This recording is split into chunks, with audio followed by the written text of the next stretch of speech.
안녕하십니까, 이주혁입니다. 자, 오늘은 가슴수술 보형물에 대한 비밀이라는 제목으로 한번 강의를 꾸며봤습니다. 오늘 이야기할 주제는 첫째는 보형물의 말랑한 특징, 그 다음에 또 단단한 특징, 이 두 가지를 한번 서로 비교를 해보면서 어째서 실리콘 보형물이 그런 차이들이 생겨있고 우리가 이제 그 보형물을 선택하는 데 있어서 무엇을 고려해야 되겠는가를 중점적으로 하는 강의가 되겠습니다.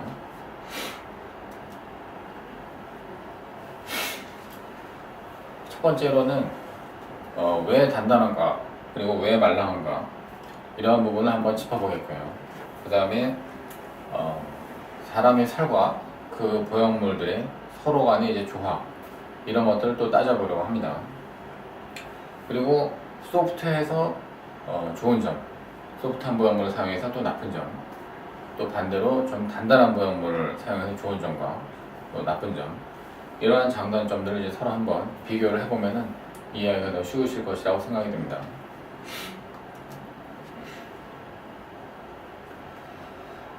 자, 왜 말랑하느냐, 그리고 왜 단단하냐. 자, 그 보형물은 우리가 지금 쓰고 있는 보형물은 코이시브 젤 실리콘 보형물입니다. 이 보형물을 겉을 싸고 있는 것은 실리콘 일라스토머라고 해서 고무 판때기처럼 이렇게 당기면은 쭉 늘어나는 성상을 가지고 있는 그런 물질로 만들어 놨고요. 그런 겉 껍데기 속에 젤을 가지고서는 약간 이제 반액체, 반고체 상태의 그런 어떤 인체에 흉내낼 수 있는 그런 촉감을 발휘하는 그런 물질을 이제 채워놓은 그런 충전 물질입니다. 그래서 인공유방 보형물은 이러한 외피 속에 젤을 갖다가 채워놓아서 만들어 놓은 제품인데, 이 젤을 얼마나 많이 채우느냐, 80%로 채울 수가 있고 90%로 채울 수가 있고 100%가 넘게 채울 수가 있겠죠. 그거에 따라서 촉감이 많이 달라져요.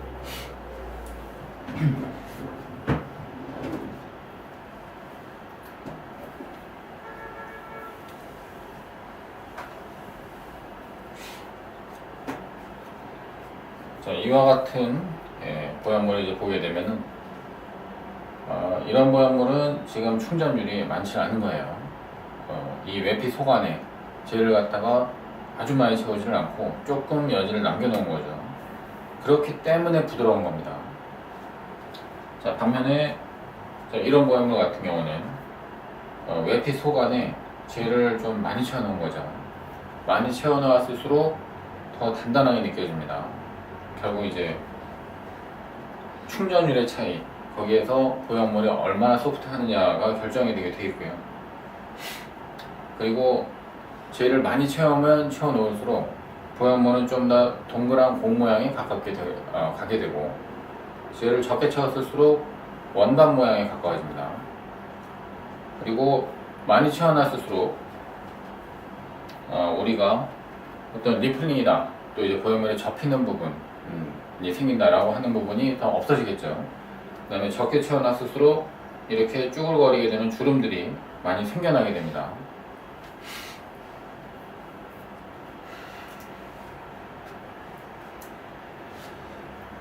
또 하나는 속 안에 들어가 있는 젤을 얼마나 액체에 가깝게 만들었는지, 아니면 고체에 가깝게 만들어놨는지, 자, 그 차이가 되겠어요. 그래서 분자 구조를 실리콘이라고 하는 거는 결국은 규소의 중합체인데, 규소의 중합체를 아주 길게, 아주 크게 만들면 만들수록, 즉 예를 들어 가지고 우리가 꿀을 숟가락으로 떠올린다라고 했을 때, 꿀이 아주 진 꿀이 있고 물에 가까운 꿀이 있겠죠. 그러면 숟가락 한번 펐을 때 아주 진 꿀들은 끝도 없이 이렇게 이어지게 되는데, 이 실리콘 중합체도 그렇게 만들 수가 있어요. 그래서 이렇게 실리콘 젤 사이에 중합이 길면 길수록 그렇게 이제 만들어 놓은 보형물들은 굉장히 끈끈하게 이제 되고 좀 더 고체에 가깝게 느껴지게 됩니다.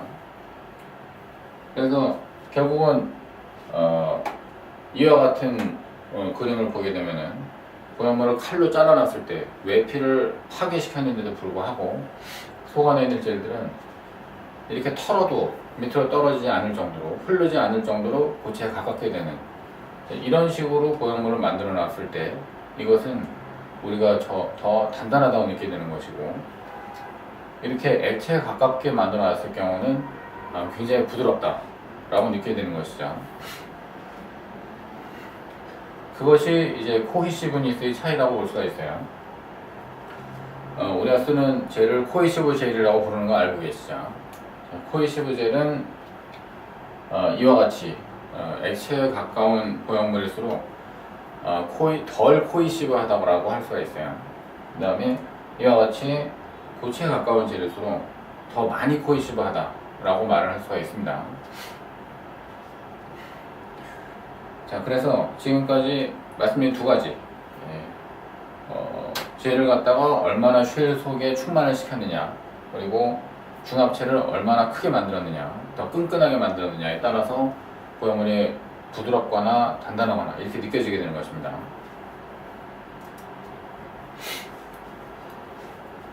자, 이 그림은 엘러간의 스타일410이라고 하는 보형물의 카탈로그가 나오는 것인데 굉장히 유명한 그림이죠. 아까 제가 보여드린 것처럼 그렇게 털어도 떨어지지 않을 정도로 고체에 가깝다면은 이 실리콘 보형물은 형태 안정성이 아주 강하다고 할 수가 있어요. 즉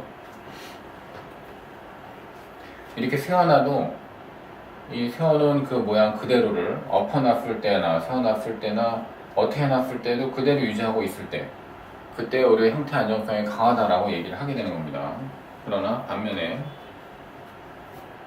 세워놓으면은 이렇게 쭈그러지고, 이렇게 해놓으면은 이쪽으로 몰리고 저쪽으로 몰리고, 자, 이런 성상을 가지게 되면은 이런 보형물들은 형태 안정성이 없다라고 얘기를 하게 돼요.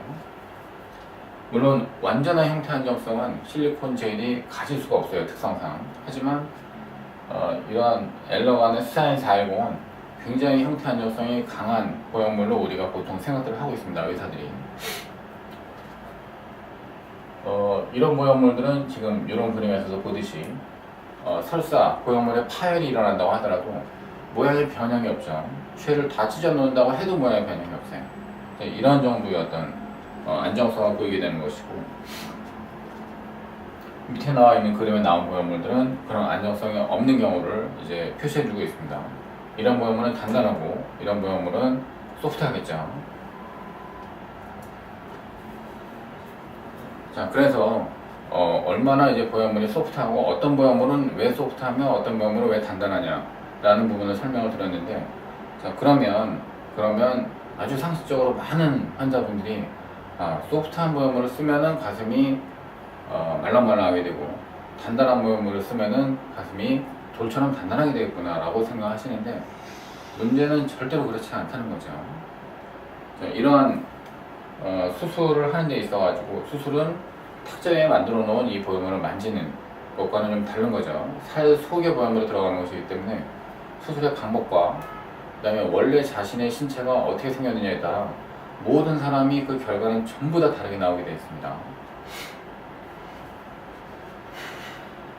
따라서 결과적으로 많은 사람들이 이제 궁금해 하시는 가슴수 후에 자기 가슴의 촉감이 어떻게 되느냐 하는 부분에 있어서 두 가지 중요한 변수를 얘기해 드릴 텐데, 첫 번째는 유방 외피 조직, 유방을 구성하고 있는 자기 원래 가슴이죠. 그게 어떻게 생겼느냐가 결정적인 변수가 된다는 거예요.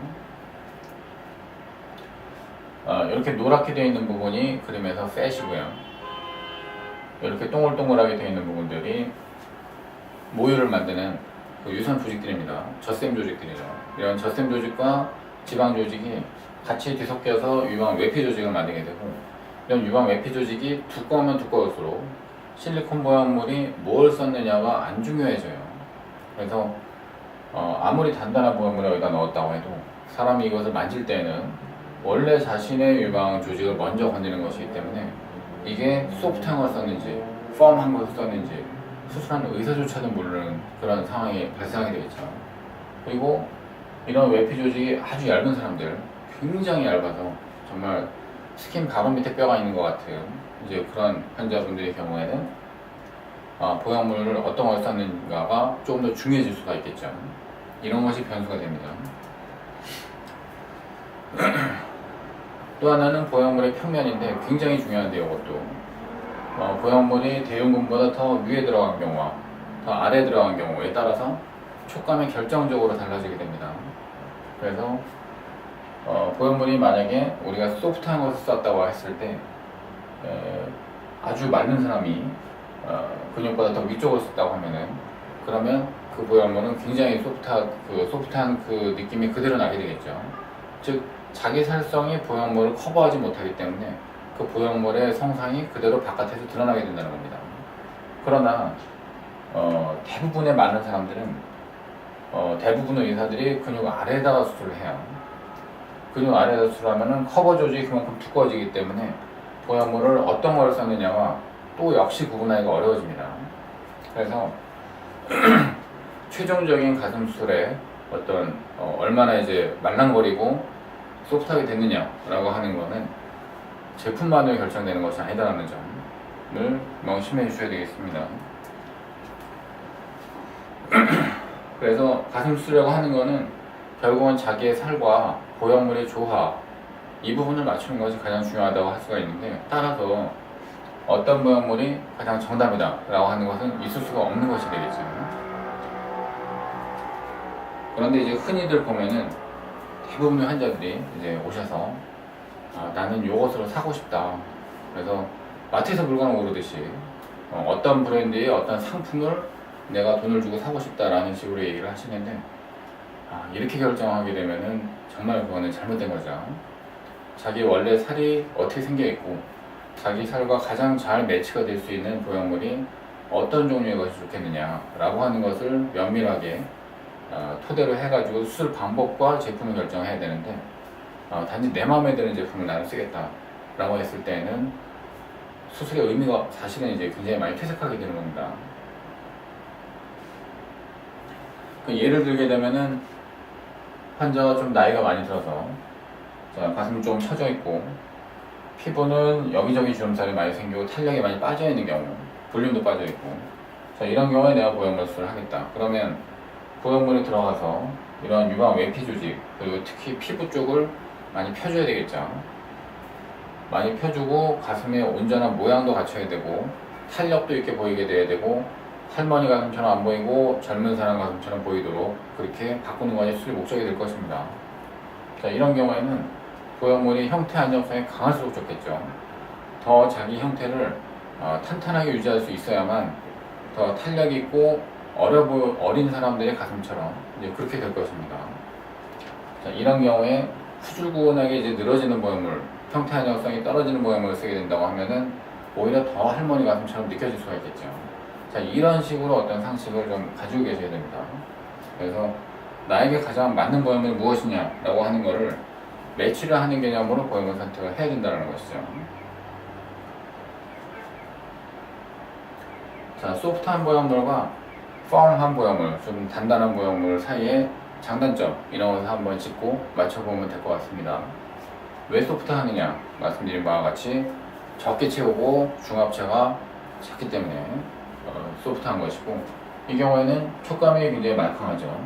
하지만 모양을 잡아주는 힘은 부족합니다. 형태 안정성이 떨어지니까.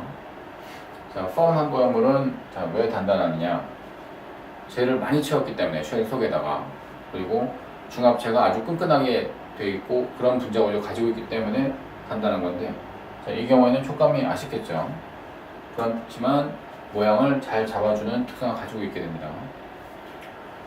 어떤 거를 나는 써야 되느냐? 정답은 없습니다. 모든 경우에 정답이라고 하는 것은 없어요. 나한테 정답이 있을 뿐입니다. 그래서 주도 면밀하게 자신의 신체를 잘 관찰을 해서 자기에게 잘 맞는 보형물을 객관적으로 판정을 해서 결정하는 것이 중요합니다. 제 경우에는 이것도 되고 이것도 되는 경우는 대부분 이쪽을 많이 선택하라고 권하는 편이에요. 이거를 5세대 실리콘 젤이라고 해요. 이쪽을 4세대 실리콘이라고 하면 됩니다. 왜 5세대가 나왔느냐가 중요해요. 보형물이 들어가서 외피가 안 찢어지게 의사가 많이 노력을 하지만, 만약에 외피가 파열이 되고 손상이 되고 속 안에 들어있는 내용물이 누수가 되는 상황이 오게 되면은 곧바로 가슴 모양의 변형이 오게 돼요. 이 경우에는. 그러나 이 경우에는 왜 피가 파열되고 내용물이 누수가 안 되기 때문에 잘 안 돼요. 형태에서 강하면 강할수록 그 누수가 되는 그 양상이 굉장히 적습니다.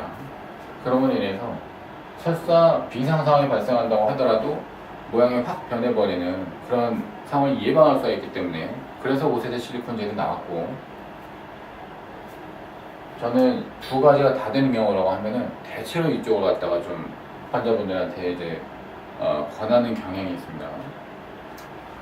자, 오늘은 보형물의 소프트한 정도, 어떠한 보형물은 왜 단단하고 어떤 보형물은 왜 소프트하느냐, 자, 이런 부분에 대한 질문을 바탕으로 해서 강의를 진행해 보았습니다. 감사합니다.